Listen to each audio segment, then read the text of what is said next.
Breaking news tonight, a shooting inside an East End church leaves one man dead, another fighting for his life. We have live team coverage coming up.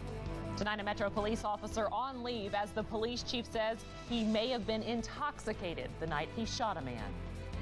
And she says she is being bullied because of a birth defect, and when no one would stop the bullies, she turned to the internet for the most effective plea yet. We begin, though, with that breaking news tonight. A shooting at an East End church has claimed the life of one man, sent another to the hospital in critical condition. I'm Scott Reynolds. And I'm Janelle McDonald. Those two people were at a neighborhood meeting at Springdale Community Church just after 7:30 tonight. That's along Springdale Road, north of the Summit Shopping Center. Emergency crews remain on the scene tonight, and police do have a suspect in custody. We have live team coverage tonight. Wave 3's Matt McCutcheon is live at the home of the suspect, where the bomb squad has just arrived. But we begin with Wave 3's Katie Bauer outside of Springdale Community Church. And Katie, it sounds like there were a lot of people inside the church at the time it happened. Well, Scott and Janelle, police do not know for sure, but they say they believe about 10 to 20 people were inside the church at the time of the shooting. The pastor of the church tells us there was a small Bible study going on, as well as the Spring Creek Homeowners Association meeting, and it was at that meeting that police say this violence unfolded. It looked like a war zone when I came around here. I've seen helicopters circling around. I've seen police cars, fire trucks, EMS vehicles. Just unbelievable, undescribable. It's news that has shocked neighbors along Springdale Drive in East Louisville. Nothing like this has never happened in this neighborhood, and I've lived here 25 years. Louisville Metro Police say just before 7:30 Thursday night, a man began shooting inside the Springdale Community Church. One person was pronounced deceased here at the scene. A second person was transported to University Hospital with critical life-threatening injuries. Police say the shooter opened fire at a homeowners association meeting. Neighbors say it was for the Spring Creek subdivision, and less than 10 people were there. Neighbors also believe the suspect was an angry resident. And police say, fortunately, a retired LMPD officer was inside the church at the time and was able to stop the shooter. What he did was subdue that person who was shooting. He was able to detain him until our officers arrived. Currently, we do have that person of interest in our custody, and we are questioning him. Police are also questioning those inside the church, trying to figure out why this happened. All while knowing if the shooter wasn't stopped, there could have been even more victims. That very well could have happened. We could have had a much greater tragedy than what we did have. So, yes, the officer was very instrumental in bringing a stop to this. Police tell us the suspect was not injured. Police have not released the names of the shooter or the victims. Working for you live from Springdale Community Church, Katie Bauer, Wave 3 News. All right, thank you, Katie. And now to that suspect. Wave 3's Matt McCutcheon is outside of his home right now. And Matt, I actually understand you've seen a lot of police work out there as well tonight. Yeah, and I have to tell you, we're actually less than a mile away from where that shooting took place. Sources confirmed to Wave 3 News that alleged shooter is Musa Muhammad Hindi. Take a live look. He lives right down there. The bomb squad just arrived here about half an hour ago. The home has been surrounded by police. Neighbors are being let in only carefully as police continue to go inside that home to look for more evidence in this shooting. That's horrible. I mean, I don't know why someone would do something to someone like that.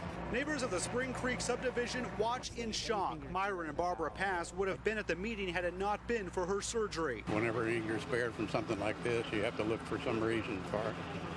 They knew the two shooting victims. We know both. I'm just sick. They describe one as a grandfather, the other as a volunteer in the community. Members of this tight-knit subdivision say they know the suspect and can't figure out why this would happen. We've known about this guy for a long time. I'm sure he's not all there. Been here a couple of years, but he's done some things in his home that were not in the subdivision policies, and he was asked nicely several times to remove the things he had done. And he refused. The bomb squad is expected to be here at the home for several more hours. That issue in question, we've learned from court records, is basically a driveway to the side of the home that was placed there, but that the neighborhood association said that he had to remove. We're told that Hindi said it would cost too much money to remove it and that he didn't want to remove it. We understand that's at least one part of the battle out here. I also have to tell you that one neighbor I talked to who didn't want to talk on camera says that she describes Hindi as a very nice, a very pleasant man who would always smile, wave, say hello. So we're hearing two different stories about this alleged shooter. We, of course, will continue to follow these breaking details throughout the night and have the first thing for you on Wave 3 News Sunrise starting at 4:30. For now, reporting live with breaking news team coverage at 11, Matt McCutcheon, Wave 3 News. All right, thank you, Matt. And we will have the latest on wave3.com as well if you want to review everything we know about this shooting. And then join us tomorrow morning on Wave 3 News Sunrise. We start at 4:30. A Metro police officer involved in a recent shooting may have been under the influence, and new tonight we're learning that the officer never called for backup or 911 on Tuesday night. Earlier tonight, Wave 3's Matt McCutcheon put together the latest on this story. Chief Conrad says this is a serious matter, and a serious investigation is underway. Our primary focus has been the use of force by our officer. That's just one of many questions. Investigators from the Public Integrity Unit did in fact have concerns about the officer being under the influence of alcohol. Chief Conrad said that officers at the scene did tests to see if Detective Chauncey Carthen was under the influence, but he wouldn't elaborate on what tests were done or preliminary blood alcohol content. Does it preliminarily look like he was under the influence of alcohol? The evidence that they had at the scene led them to conclude that he was potentially under the influence, which prompted them to take steps to collect the evidence. The results will come from the Kentucky State Police Lab. Carthen will remain on paid administrative leave. There's no timeline for when the findings will come back, but they won't be just limited to Carthen's future with LMPD. That could involve possible criminal charges. Carthen has now hired an attorney who didn't wish to comment other than to say that he's looking forward to having all the facts come out concerning this matter. Working for you, Matt McCutcheon, Wave 3 News. And Carthen has been with LMPD since 2001, and he does have at least one reprimand in his file. The funeral for a Kentucky airman killed in a motorcycle crash shortly after returning home from Saudi Arabia will be tomorrow. That crash happened Sunday on Brownsboro Road near Springcrest Drive. Police say Captain Will Davis lost control of his motorcycle in the rain. We're told he did have his helmet on. His funeral will be tomorrow morning at 10:30 at the Highland Funeral Home, and his burial will follow at Cave Hill Cemetery. In Clark County tonight, an elected official is talking after he and his wife were arrested for domestic battery. A booking photo reveals whiteout splattered across Danny Yost's face. A Clark County council member now charged with domestic violence. Yost spoke to Wave 3's Scott Atkins by phone about what happened prior to his arrest. She grabbed there was a bottle of white out there, and then she had kind of put the brush over top of, by my forehead, top of my eye, and then, I grabbed her, to keep her from getting more on me. Someone called police. Yost said it actually may have been his wife or one of their two children who were in the home. One of them was 12 years old, another 22. The couple was released from jail on their own recognizance. And off-duty police officers pulled from a crushed car after a cement truck flipped over on top of it. You might call this a miracle when you see the video. It happened just before 4 at 3rd Street and Eastern Parkway, right near the U of L campus. Police tell us the truck was too large to go under the bridge, and to hit it, the officer was in his personal car, as you can see from the pictures that were sent to us, and a witness describes the scene. The cement truck came flying by like 35, 40 miles an hour and just ran straight into the bridge. And since the container was still turning, it pushed the entire truck over onto the car. The officer's name hasn't been released, but we're told that officer was taken to the hospital with non-life-threatening injuries. Amazing. Another Wave 3 investigation getting results. The Louisville Metro Council has passed changes in the panhandling ordinance to differentiate between aggressive and passive panhandling. The sponsor of the new ordinance said Wave 3's investigation last spring of interstate ramp panhandling was the impetus for the changes. Fines for passive panhandling will be reduced to $25. Aggressive panhandling fines will remain at $250, and the aggressive definition has a lot to do with location. It includes asking for money near interstate ramps, in roadways, or blocking buildings. Supporters say the ordinance does not criminalize people who are homeless. National stats show only about 10% of panhandlers are actually homeless, and our investigation found almost all of the roadside panhandlers locally were really just posing as homeless people. The closing of the Democratic National Convention ends with a fiery speech from President Obama. But first, a Kentucky teenager tired of being bullied because of a birth defect turns to the internet with an emotional plea. Severe weather is looking a little more likely for our Friday. We'll go through a timeline for you in case you have evening plans. You're going to want to stick around for the Friday forecast. We'll take you into the weekend, which includes some much cooler weather. It's coming up in just a couple minutes.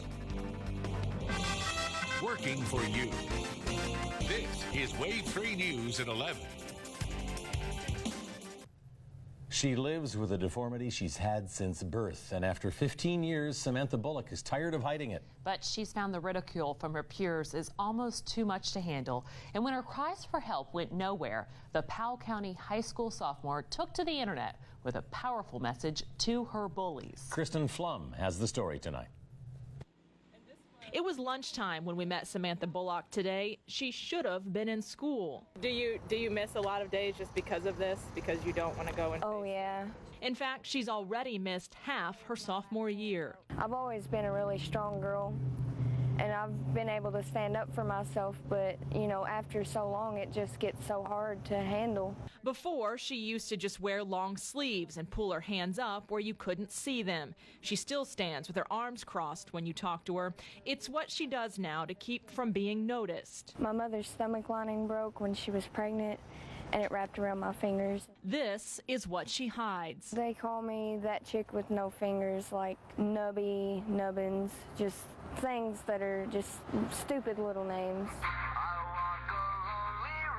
In the halls of her high school, Samantha feels alone, but in the comfort of her home, with the help of her computer, Samantha found the strength to confront her bullies. It hurts bad.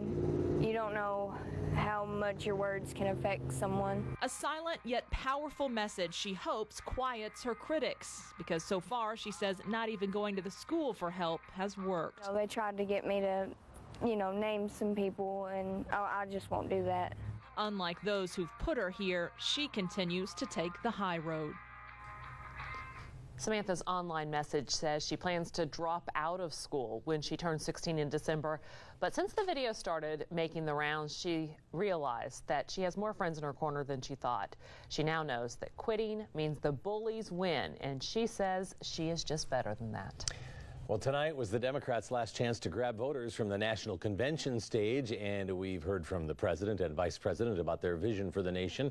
Tonight's event star-studded: James Taylor, Mark Anthony, Mary J. Blige, just some of the celebrities lending their voices at the DNC. Tonight, the president and vice president accepted their party's nomination, a formality, their speeches focusing on the past 4 years as well as a plan for the next 4. But know this, America, our problems can be solved. Our challenges can be met. The path we offer may be harder, but it leads to a better place, and I'm asking you to choose that future. I'm asking you to rally around a set of goals for your country, goals in manufacturing, energy, education, national security, and the deficit. Real, achievable plans that will lead to new jobs, more opportunity, and rebuild this economy on a stronger foundation. That's what we can do in the next 4 years, and that is why I am running for a second term as President of the United States. And as we head into November, make sure you stay with Wave 3 News for your complete Decision 2012 coverage and information. A Central Kentucky woman stabbed and left for dead by a person she thought was her friend is out of the hospital tonight. Her alleged attacker is still behind bars, and it's just one of the stories making news right now at 11 o'clock. Yesterday, she was able to escape from her apartment and knock on a neighbor's door after she says her friend stabbed her and then forced her to sit there for 5 hours as she bled. Investigators say there was an argument between the victim and suspect, Nancy Spencer, but they're still trying to figure out what led to the stabbing. No reaction from Drew Peterson as a jury found him guilty for the murder of his third wife, Kathleen Savia. The case was based mainly on secondhand hearsay evidence, but it was enough to convict the former Illinois police officer. A new state law was passed specifically tailored to the Peterson case. It gave prosecutors some leeway in the evidence they were able to use. Authorities in New Jersey say an 86-year-old man trapped in a burning car is safe thanks to the actions of 2 police officers and Good Samaritans. The rescue was captured by police car dashboard cameras. After crashing his Chrysler into trees, the 86-year-old driver's foot was still on the accelerator. His spinning tires sounded like a helicopter, showering debris on the officers. After enduring the fire, smoke, and heat for about 2 minutes, the officers carried the driver away from the car. A family spokesman says Neil Armstrong, the first man to walk on the moon, will be buried at sea. His family says that was his final request. Armstrong, a former Navy aviator, flew 78 combat missions off the deck of an aircraft carrier during the Korean War. Armstrong died last month at the age of 82. For more news making headlines, head to wave3.com. A doggy door may be a great way to let your dog out, but police say it actually helped let a Louisville man into a home near Churchill Downs. And police say he did it with the help of children. According to that police report, Shelton Ricketts and 3 juveniles broke into a home along Creel Avenue. Police say the thieves got in by going through that doggy door and unlocking the larger door. The victim says his safe, which had cash and a gun inside, was stolen. In all, the victim says about $6,000 worth of stuff was taken. Pretty bold. Gets in there crawling into the door with the dog in the house. Mark Gatton says he believes the thieves were familiar with his home. After all the rough weather we've had over the past week or so, it was nice to see a day where it's actually kind of sunny and nice outside. But tomorrow? Yeah, we're back to the storms. You're right. As a matter of fact, looking over the stuff this evening, it looks like an even higher chance of severe weather, or at least a probability of it, than it looked earlier. So we'll go through that here in the next couple of minutes. Start you out looking at the radar view with what's happening now. We were tracking those storms in Missouri. You can see that one lone cluster, just a small storm now, just north of Bowling Green. We knew they would stay south and west of us, and they have as we've gone throughout the evening hours, fading away. Let me explain, though. We've got a boundary that's now set up because of those storms back out to the west, and with that may act as a trigger during the afternoon tomorrow for a few more storms to arrive. So at the bus stop in the morning, we'll be in the 70s or upper 60s in the suburbs, and then throughout the afternoon should reach that high close to 90 degrees. Winds will be out of the south. There is a chance for a few scattered storms tomorrow afternoon. Timing it out, 2 p.m. to about 4 p.m. in the afternoon, a 40% storm chance. Any of those that fire up in that boundary would produce heavy rain and lightning, some gusty winds, and the possibility of hail. That's going to be isolated. Now, later tomorrow night's when we have the greater chance for showers and storms, and across our area, putting a timing on it, starting in southern Indiana at about 8 o'clock and then working its way through the region, should pass by 2 a.m., so that gives you a general time frame. We're looking at 100% storm chance then. A squall line develops ahead of the cold front moving in. Could see some damaging winds with that, in addition, of course, to the heavy rain and lightning that would be associated with those storms. We'll certainly keep you updated on that. From our SkyTrack network of cameras from outside tonight, of course, we have just a few clouds around the area. Temperature in Louisville at 79 degrees, warmer than most of the suburbs in the lower 70s. Winds out of the south-southwest at about 5 miles an hour. You'll notice while we're at 79, many places still in the upper 60s to low 70s that surround us. Owensboro warmer, though, at 81. Yeah, a little heat island effect going on from Evansville to Owensboro, and including us here in Louisville. The bigger cities warmer. You can see that cluster of showers and storms fading away, but as we mentioned, a little boundary setting up that may act as the trigger for more showers and thunderstorms during the afternoon tomorrow. And then the big kahuna, so to speak, will be this cold front to the north that's going to dive on in, and that will provide the bigger chance for storms tomorrow evening. Severe weather has been ongoing throughout the afternoon and evening hours, fading away during the overnight. Good news there typically happens when you lose the daytime heating and the energy from the atmosphere. And as we move on throughout the day tomorrow, what you're going to notice will be an increase in cloud cover. The scattered storms develop in the afternoon, but the main line of storms here, notice the time, 8 p.m. tomorrow, northern portions of our viewing area from Bedford up to Seymour in Jackson County, and then gradually sinking off to the south out ahead of the cold front that's going to deliver those cooler temperatures by the weekend. So once that front plows through, the threat of any severe weather will end and the cooler temperatures will invade. So our forecast has cooler weather after the slight risk of severe weather passes us by tomorrow evening. 70 for the overnight low. Will be mainly clear to partly cloudy at times, up to 91 tomorrow. A few storms, especially late tomorrow. Coolest down into the 70s for Saturday, Sunday, even into Monday. Rather nice by next week, it looks like. I hope the high schools get their games in tomorrow night before it gets crazy. I think most of them locally will. Maybe parts of southern Indiana will have to keep an eye on the radar, but that's why you have the weather app, right? Yeah, and I'll be there. Or me. All right, thanks, Kev. Okay. Well, still ahead here at 11, a preview of the feature game on Touchdown Friday night. And high school action tonight. Ken Taylor with the highlights next.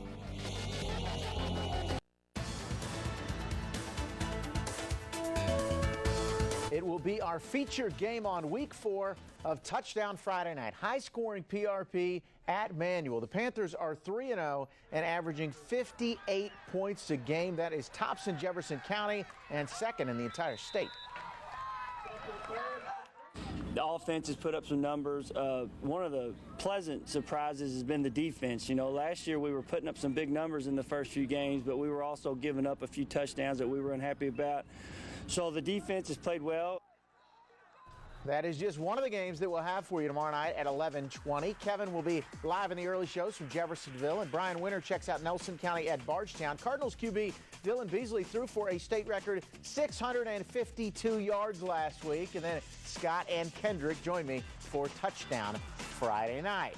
Well, Lucy was in the house tonight. She was excited for a little Thursday night football out at Fairdale. The Dogs still looking for their first win, hosting North Hardin. Trojans opening drive. Quarterback Andrew Rugario keeps it himself, and he is going to fight his way in from 8 yards out. The kick, though, was no good at 6-0 North Hardin. On their next possession, Rugario scrambles, and he hits Kirk Oxendine for the score. They would get the 2-point conversion, 14-0 Trojans. Fairdale would get on the board in the second quarter. Boo Crabtree scrambles and hits Demontrell Smith in the back of the end zone, but North Hardin gets the road win, the final 42-16.